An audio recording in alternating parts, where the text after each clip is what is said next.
Operation सिंदूर से जुड़ी एक बड़ी खबर आ गई है। बुलेटिन में ये बड़ी खबर दिखाएंगे आपको, क्योंकि लगातार बड़ी खबरें निकलकर सामने आ रही हैं। ये इस वक्त की बड़ी खबर ऑपरेशन सिंदूर से जुड़ी हुई। भारतीय हमले के बाद पीओके छोड़ने लगे हैं आतंकवादी। ये बड़ी जानकारी आपको देंगे। पीओके और सीमावर्ती क्षेत्र छोड़ रहे हैं आतंकियों के रिश्तेदार। ये बड़ी जानकारी हम आपको दे रहे हैं। स्ट्राइक के डर से पीओके लगातार आतंकी खाली कर रहे हैं।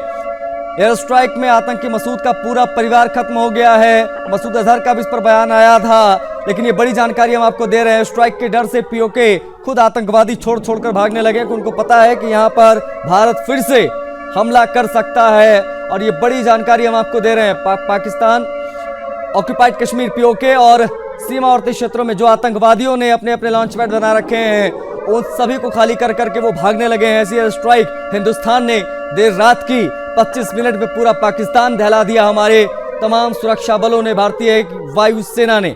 और अभी जो जानकारी मिल रही है बॉर्डर पार से, वो ये कि पीओके छोड़कर आतंकी भागने लगे हैं।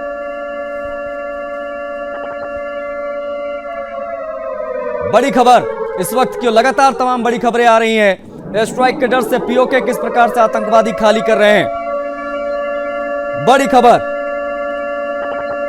भारत ने आज वो कर दिखाया जिसके लिए भारत जाना जाता है। घर में घुसकर मारना जो दिखाया है भारत ने तमाम बार, वो एक बार पुनः दिखाई दिया। भारतीय वायुसेना ने ऑपरेशन सिंदूर चलाया और घर में घुसकर पाकिस्तान को नेस्तनाबूद किया। ये बड़ी जानकारी हम आपको दे रहे हैं।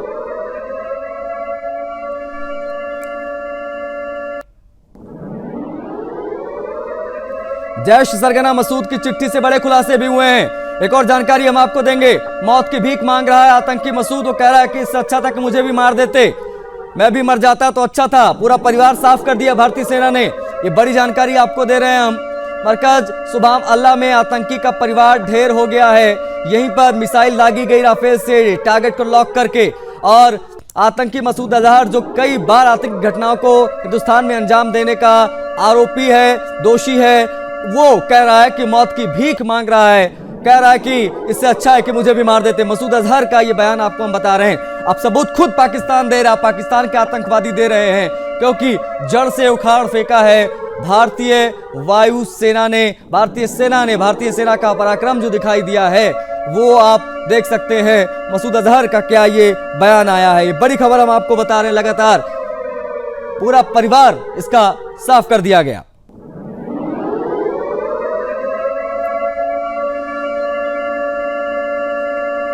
आतंकी मसूद अजहर का क्या बयान आया है। ये तमाम बड़ी खबरें दरअसल बॉर्डर के उस पार से निकल कर आ रही, जो हम आप तक पहुंचा रहे हैं। लेकिन बड़ी खबर तो यही है कि लगातार तमाम बैठकें चली और एकाएक रात 1:05 पर हमारे तमाम रफेल वो पाकिस्तान में दाखिल होते हैं और ताबड़तोड़ हमले शुरू हो जाते हैं। भारत ने ऑपरेशन सिंदूर चलाकर आज वो कर दिखाया जिसके लिए पूरी दुनिया जानती है हिंदुस्तान को। आज नया भारत क्या है वो पाकिस्तान को एक बार फिर से पता चला होगा। ऑपरेशन सिंदूर में जिस प्रकार से हमारे तमाम विमानों ने पाकिस्तान में जाकर मिसाइलें दागी, पूरा पाकिस्तान हिल सा गया है।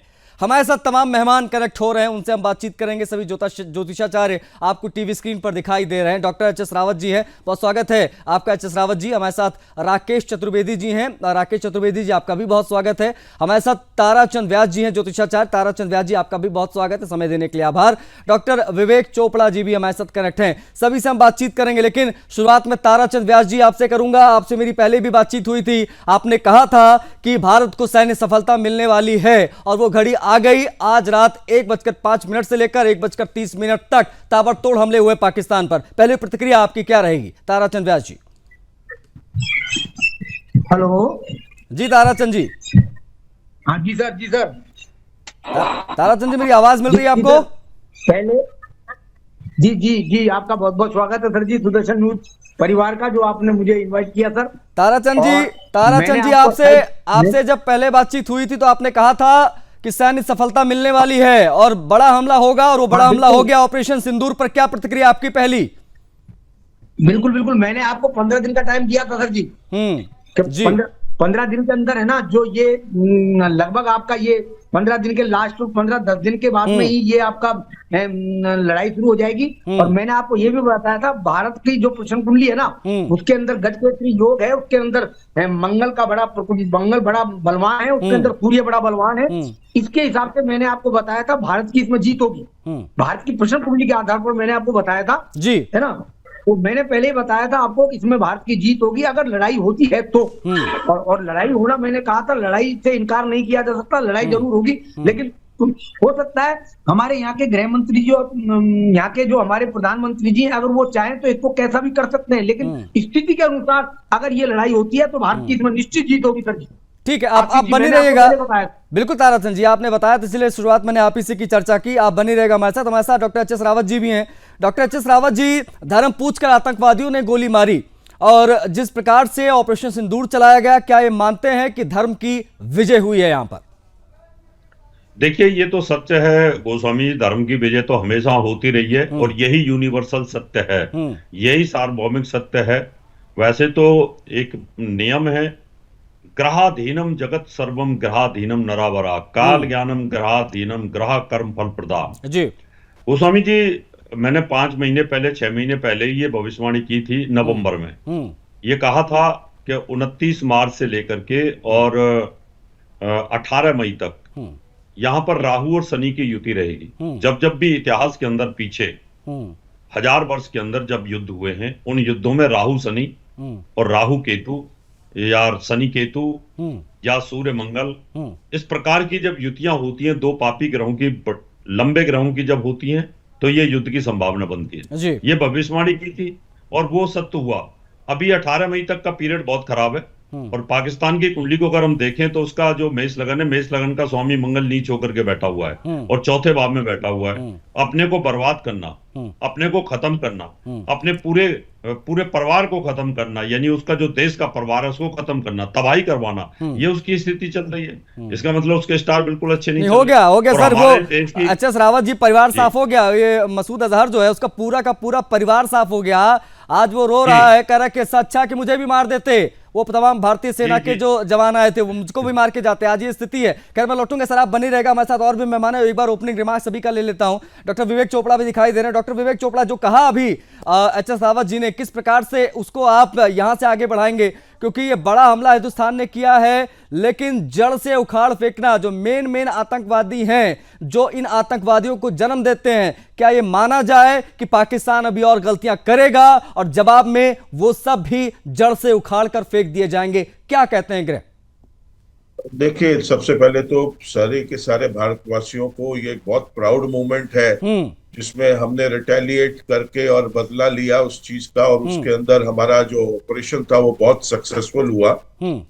31 मार्च को जब शनि ने अपना गोचर में स्थान बदला था और कुंभ राशि से मीन राशि में आए थे, ये बात तभी समझ में आ गई थी कि जो ग्रहों की और स्थितियां हैं वो अभी आने वाले समय में और ज्यादा परेशान करेंगी।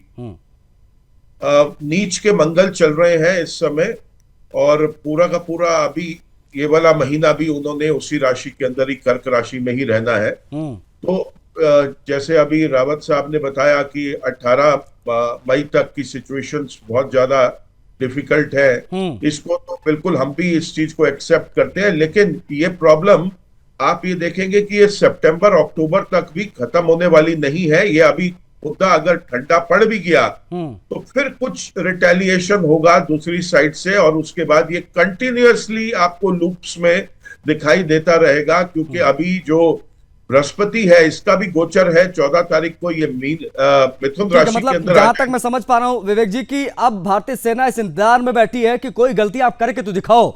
अगर आप यहाँ पे कोई भी गलती करोगे तो ऐसा हमला होगा कल्पना से परे, कल्पना से परे। प्रधानमंत्री ने खुद कहा था मधुबनी में इस हमले के बाद कि कल्पना से परे ऐसा हमला होगा कि पुश्ते इनकी जो है वो याद रखेंगी। और ये अपने आप में बेहद महत्वपूर्ण हो जाता है कि ऑपरेशन सिंदूर के माध्यम से एक बड़ा अटैक जो है यहां पर हुआ है। ऑपरेशन सिंदूर की हम कर रहे हैं बात, और किस प्रकार का हमला, और ये किस प्रकार से एक बड़ी जीत धर्म की रही, क्योंकि धर्म पूछकर इन आतंकवादियों ने गोली चलाई और तमाम के सिंदूर उजाड़ दिए। आज उसका जवाब जो है वो घर में घुसकर हिंदुस्तान की फौज ने, हिंदुस्तान की सेना ने लिया। हमारे साथ तमाम मेहमान आपको स्क्रीन पर दिखाई दे रहे, सभी ज्योतिषाचार्य हमारे साथ जुड़े हुए हैं। राकेश जी से बातचीत नहीं हो पाई थी। राकेश जी, ऑपरेशन सिंदूर, पहली प्रतिक्रिया आपकी।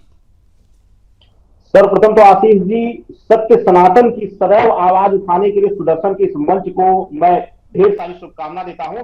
और यह जो ऑपरेशन सिंदूर है आशीष जी, ये कोई एक हमले का नहीं, ये कोई पहलगाम हमले का बदला नहीं है। ये सदैव से सनातन के आत्मा पर जो चढ़ करके जो हमें निशस्त्र समझाया, हमें लगता था कि हम सिर्फ मंत्र पढ़ना रहते हैं, हम वेदों में उलझे रहते हैं। इनको ये नहीं पता था कि हमारे देवी देवता से लेकर आज के समय तक हमारे सैन्य जो है वह मजबूत है और करारा जवाब दे सकती है। यह हमला जो आज हम लोगों ने किया है, यह कोई किसी सनातन या किसी हमारा, क्योंकि हमारा जो धर्म है जो हम मानते हैं वह मानवता को प्राथमिक धर्म मानते हैं। और यह मानवता के आत्मा पर जो चोट इन्होंने पहुंचाई है, बार बार वर्षों से यह पहुंचाते आ रहे हैं। और ये हमेशा समझते थे कि भारतवर्ष ऐसे ही चुप बैठेगा। इस बार यह करारा तमाचा है और मुंह पर ऐसी कालिक है, इनके मुंह पर, इनके पूरे देश के सभी जो सेना में बैठे हुए, जो सत्ता में बैठे हुए हैं, जो बार बार परमाणु बम की धमकी दे रहे थे, बार बार हमें युद्ध की गीदड़ धमकियां दे रहे थे, उनको यह करारा तमाचा है कि अब अगर आपने भारतवर्ष की तरफ आंख उठा करके भी देखा तो हम आंख निकाल लेंगे, फिर अन्यत्र आपको देखने की संसार से काला दिखाई देगा, अंधे हो जाओगे। पाकिस्तान के लिए यह करारा संकेत है। एक चीज और बता दूं आपको, जो वर्तमान सरकार है, बार बार कई वीडियो आती थी, आपने देखा होगा, पाकिस्तान के नेताओं ने कहा कि मोदी जी के बारे में, अमित शाह जी के बारे में गुजरात में, अरे भाई आप तो अब उससे भी क्रूर रूप देखोगे। जो कुकृत्य आपने किया है पहलगाम में, अब आदरणीय मोदी जी का या अमित शाह जी का, राजनाथ सिंह का या हमारे सेना का जी अब और क्रूर रूप आप देखेंगे। बिल्कुल बिल्कुल। देखिए ये भी अभी पाकिस्तान को, अगर पाकिस्तान को लग रहा है कि इट्स ओवर तो it's not over. Manoj Naravane, ex army chief, वो ये कहते हैं कि पिक्चर अभी बाकी है।